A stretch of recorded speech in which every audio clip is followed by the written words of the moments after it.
Science Engineer, and coming to you with another report. It's been a while since I've made a video, but I thought it would be important since we're going through the motions. We're going into the fall now with this the COVID-19 crisis still ongoing and raging in many, many countries, including most of all in North America right now, and also Brazil and India, and many underdeveloped countries are underreporting. So there's still a lot of things, a lot of unknown about the actual progress of the virus in most of the countries of the nation. But I wanted to talk about the new normal. You hear a lot of the buzzwords like, "Oh, let's get back to normal. This is the new normal now. What is it going to look like later?" Things like that. And I wanted to make sure to comment because it's kind of a follow-up of a videos I've made, I think in March about this, anticipating what was going to happen in the future. And I'm going to echo a bit of what I mentioned before, but with new data, because now it's early September, and we've been able to live through a bunch of things, and we saw what companies did, what people did, how the numbers kind of panned out. And I mean, I'm an optimist. I think every change is good because we can progress and move towards a future. And crisis has brought a lot of innovation, for good or for worse. Innovation by itself is neutral.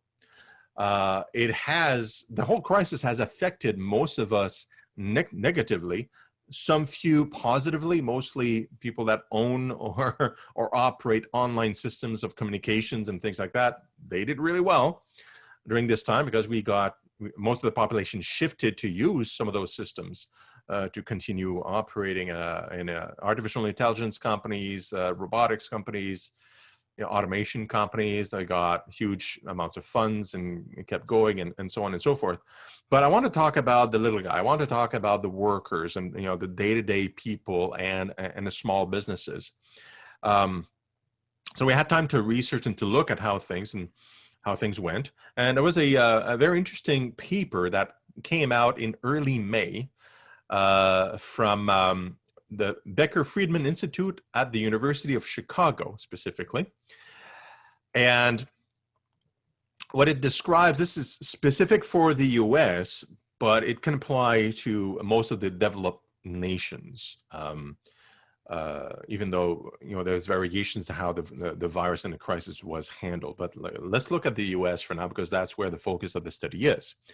As you know, the US has suffered loss of unemployment because of COVID and lockdowns and people's fear of it and all that stuff, right? And we've moved our communications to online, to Zoom and other systems. But that mostly helped the white collar workers that were already working on computers.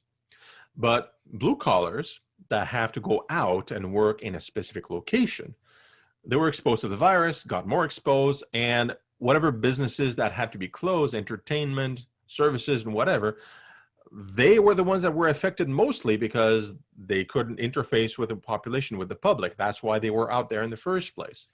And in some cases, it's more industrial, so you could, but then you have to socially distance because you're with others in your place of work, and you may contaminate each other, and so on. So those are the people that got affected most, and those are the people that were, quote unquote, temporarily laid off or furloughed until further notice during the crisis, depending on which state you are, and the level of openness or closure there is in the state.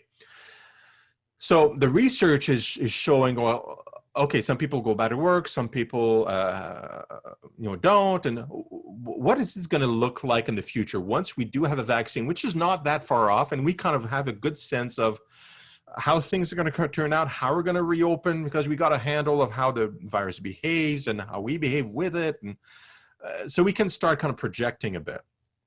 And what the paper says essentially is about all the people that got that lost their work, again, mostly blue collar, right? Because they can't work on computers to do what they do. About 60% will get back to work. 40% will not. Now, there's two reasons for that. One of the reasons is another statistic that is pulled out of the research, and it's that about 40% of small, well, actually, it's not from the same research. This is something that FEMA knows from similar crises, because FEMA dealing with crises all over the world.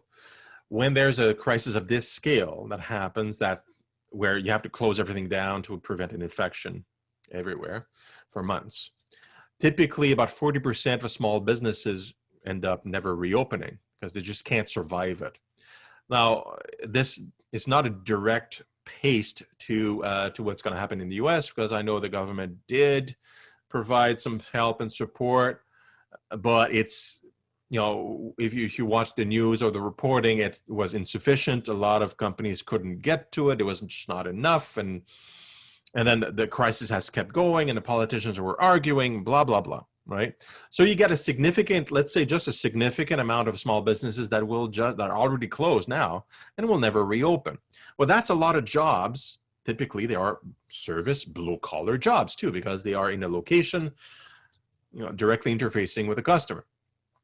And behaviors have also changed. Like even with the vaccine in, we're going to have a lot of people that will hesitate before going back to what they used to be doing. And right now, based on McKinsey reports, you're looking at, like, we've gone back as far as consumers to maybe like minus 10% of our usual consumerism, but we consume differently.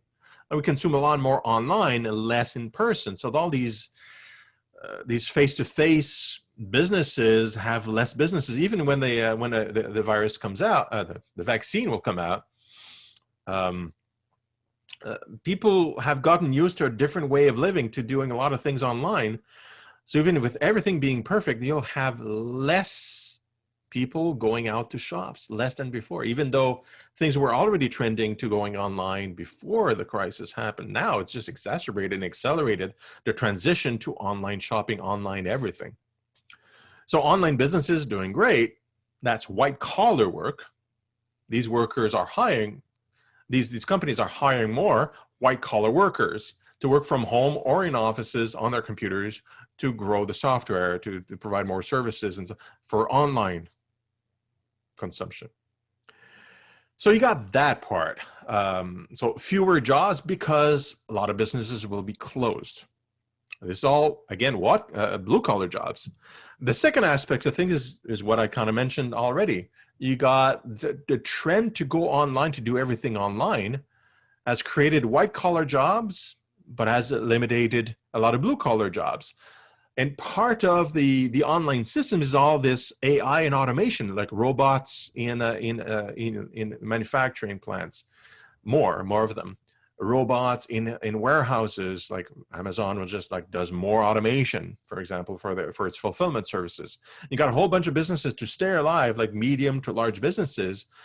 They laid off a number of people because they have to have social distancing, all that stuff, including white collar people, I presume, but mostly blue collar, and automated all these tasks because they knew that wasn't a problem. A robot can't catch COVID-19, and the AI can't catch COVID-19. So to survive or to keep their revenue shares up and their profitability up, they invested money, even money that was given to the government for their survival, into machinery, into automation, into AI. So some of the jobs in these big companies that are even doing tech will not be available to the people to go back to. So what is the new normal? Well, it's not what we're living now, definitely, but it's going to look like it. Because these companies have had months just for revenue and survival reasons, just implement technology that was already available to automate a whole bunch of jobs that were taken by people that was doing it before, and that were furloughed or temporarily laid off. When the crisis is over, they have no incentive to rehire these people, or just some of them. So the new normal is a bunch of people not working, most of them blue collar. What do we do with that? Well, people are thinking, well, we can retrain them into white collar job. That's going to work for some of them, But as we know, not everybody's the same. Not everybody has capabilities to do white collar work. It's very analytical. It's very computer. It's not manual stuff. And some people just enjoy the manual stuff constantly, and they're good at it. But then you got automated systems are just doing it for them. You can make them into, you can't make a computer into a programmer unless he's got a predisposition to be a programmer. That's why we have a population with a whole variety of jobs. So that won't work for the whole, like, geez, I don't know how many, like 20, 30% of people, perhaps, that just can't be retrained. So that's a huge chunk of unemployment that remains on the books. And what are we going to do with that? Well, that's another video. But the point is, we can't expect, let's say in January, February, March, when the virus is, the vaccine has been out for a while, the flu season is kind of, we can see it, how it's trending. And, we get to sense, like, we can see the end of the tunnel. Well, all these companies have had time to automate and put in more AI to be more productive without the employees. They've invested the money already. They won't go back. AI and automation system don't sleep, don't complain, don't catch a virus. They don't want to go back and hiring people to replace those systems. No. Small businesses that were closed, well, they will remain closed for the most part because people have not gotten to a habit in using the automated systems online to provide cheaper, products and services to themselves and their family with less hassle. The consumers won't drive a reemergence of all these small businesses. No, the new normal will be similar to what we're living here, but hopefully without the fear of the virus. And then it's going to evolve further out of that, as hopefully politicians and governing systems will see the problem and see all these blue-collar type individuals that are mostly manual, they're good with their hands, but can't be productive in society anymore. There's just not enough jobs for them. And that's going to be a bit of a show. That is show. Not a good one. Because these individuals have value in society, but just not enough positions for them to do what they're really good at. So we'll have to transform society, just like I described in other videos before. We'll have to figure out a way so that everybody can contribute to society, but not by productivity. That's the error.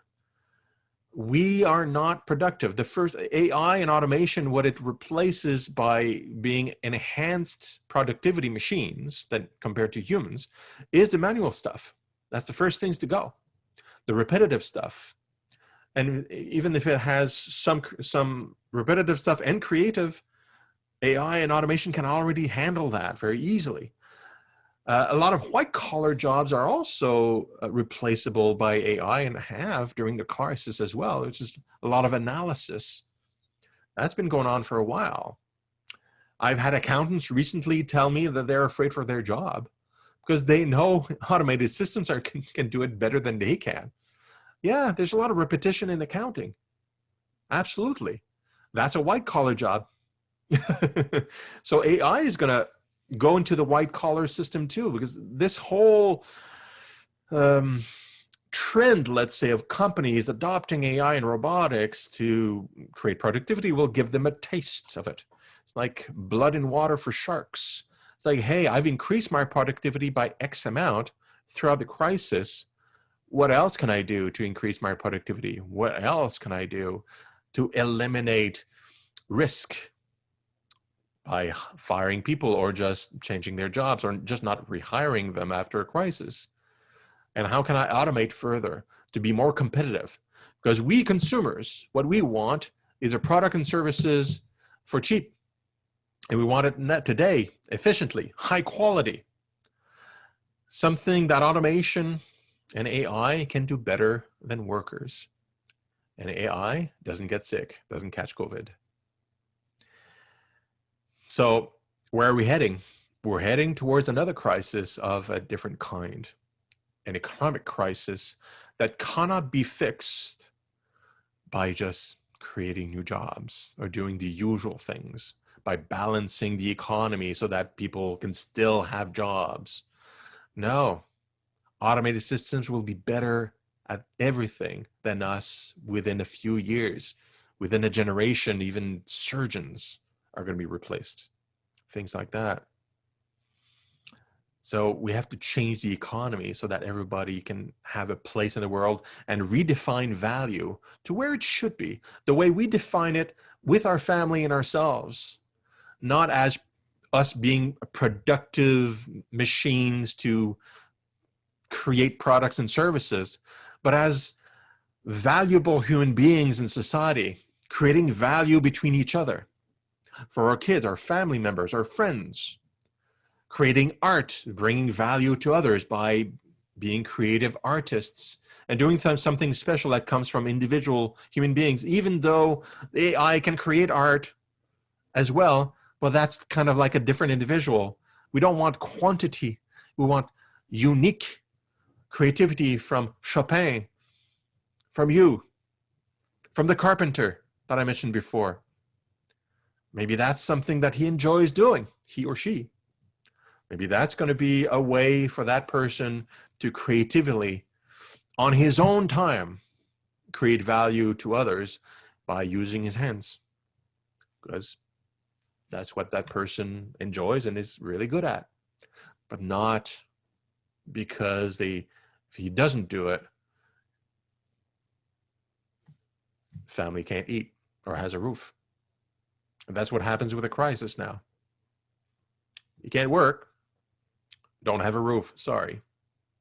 We have to change the system. It will not go back to where it was unless our governments force us to work by creating jobs and having us being less productive and increasing the prices of goods and services and creating a lot of frustration within the population by doing that. That's not a fix. It's creating just another problem while patching at best the old problem of having to change the economy completely or delaying it. Might as well get to work in changing it so that we have a better life for everybody by not requiring every adult and able person to contribute to the productivity of the nation. We should be ourselves. We know what value is when we look at each other in our personal life, not in our work life. And let's work towards that. And that's it.